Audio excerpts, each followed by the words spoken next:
బేతాళ కథ. సన్మానార్హత. పట్టువదలని విక్రమార్కుడు చెట్టు వద్దకు తిరిగి వెళ్లి చెట్టుపై నుంచి శవాన్ని దించి భుజాన వేసుకుని ఎప్పటిలాగే మౌనంగా శ్మశానం కేసి నడవసాగాడు.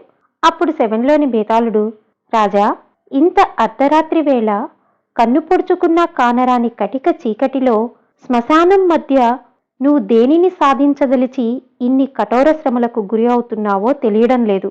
రాజులకు రాజనీతి విషయాలలో తగు సలహాలిచ్చేందుకు మంత్రులు, యుద్ధ వ్యూహాల్లో తోడ్పడేందుకు సేనాపతులు, ఐహిక ఆధ్యాత్మిక చింతనాపరంగా కలిగే సంశయాలను తీర్చేందుకు పండితులు ఉంటారు.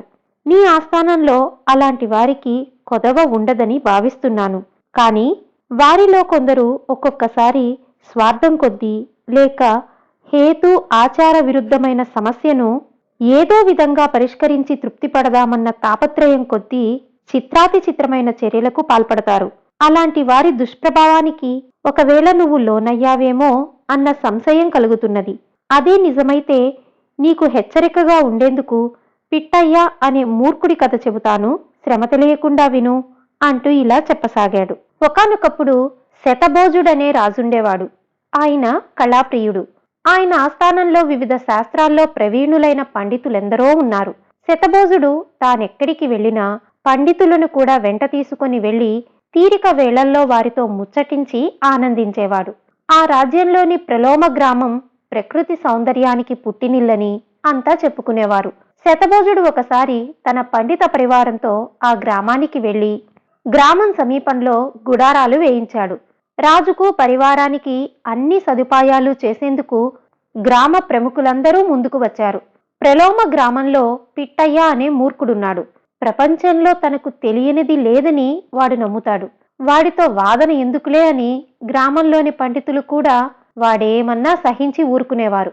దానితో పిట్టయ్యకు తనంత వాడు లేడన్న నమ్మకం బలపడింది. పిట్టయ్యకు ప్రమీల అనే చెల్లెలుంది. చూడ్డానికి దేవలోకం నుంచి దిగివచ్చిన అప్సరస అనిపిస్తుంది. ఆమెను పెళ్లాడాలని గ్రామంలోని యువకులు చాలా మంది కలలు కంటుండేవారు. వాళ్లందరూ మంచి మాటలతో పిట్టయ్యను వశపరుచుకోవాలని వాడిని ఆకాశానికెత్తేస్తూ ఉండేవారు. అందువల్ల పిట్టయ్యకు మరింత గర్వం పెరిగింది.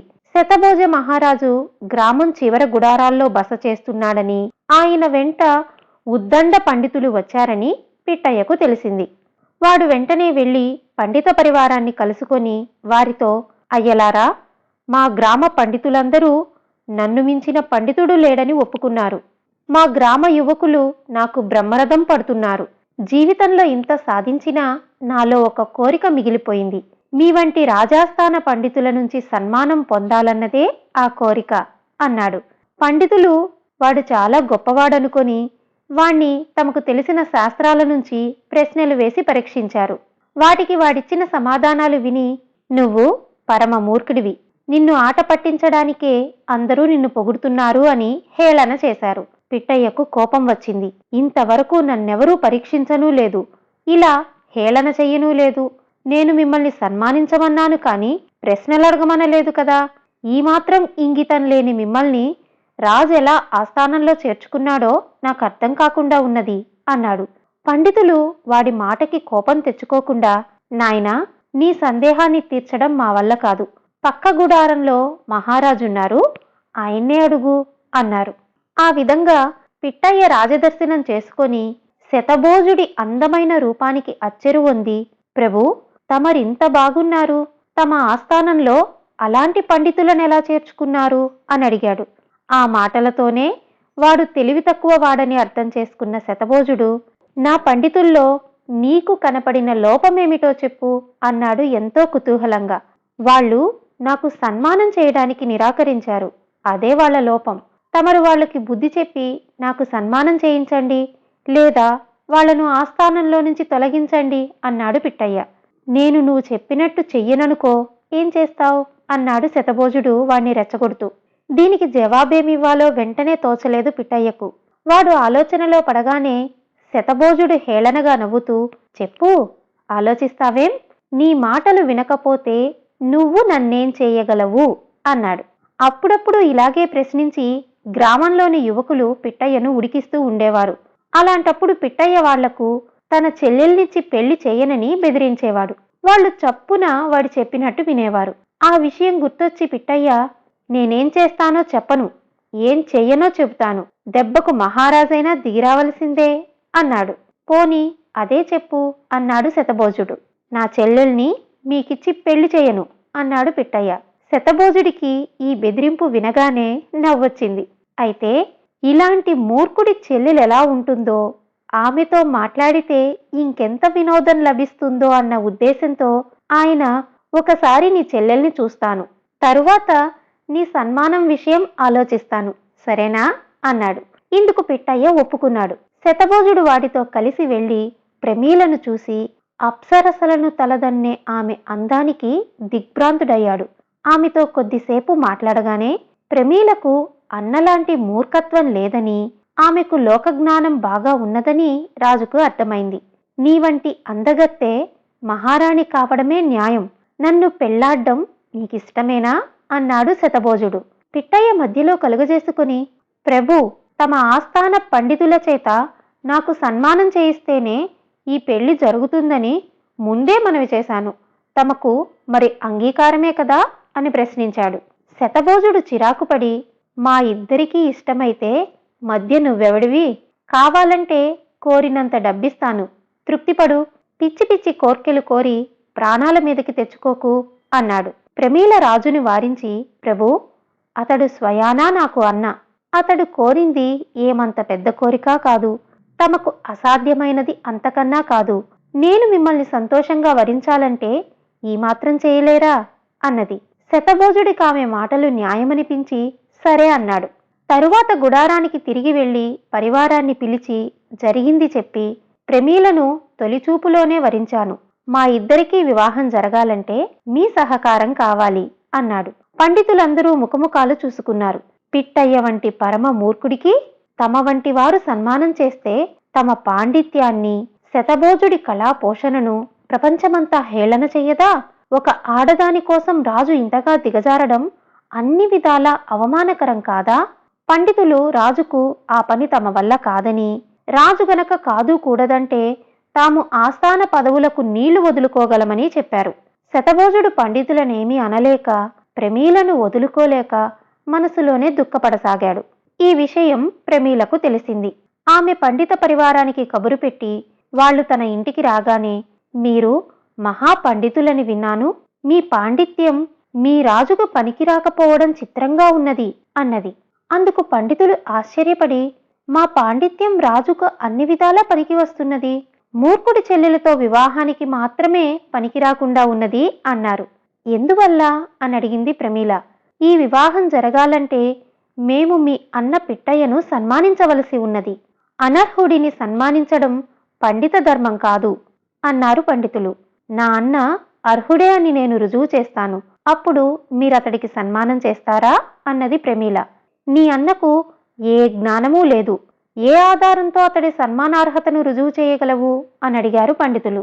ప్రమీల నవ్వి, నా అన్న అర్హతను రుజువు చేయడానికి అతడికి ఏ జ్ఞానమూ అవసరం లేదు, నాకున్న లోకజ్ఞానం చాలు అన్నది. తర్వాత ఆమె వారికి తనను వివాహమాడదలిచిన యువకులు దేశ దేశాల నుంచి తెచ్చిన కానుకలు చూపింది. అవన్నీ వేర్వేరు పెట్టెలలో ఉన్నాయి. ఒక పెట్టెలో వేప పుల్ల ఉన్నది. దాన్ని ప్రశాంత దేశం నుంచి తెచ్చాడు ఒక యువకుడు.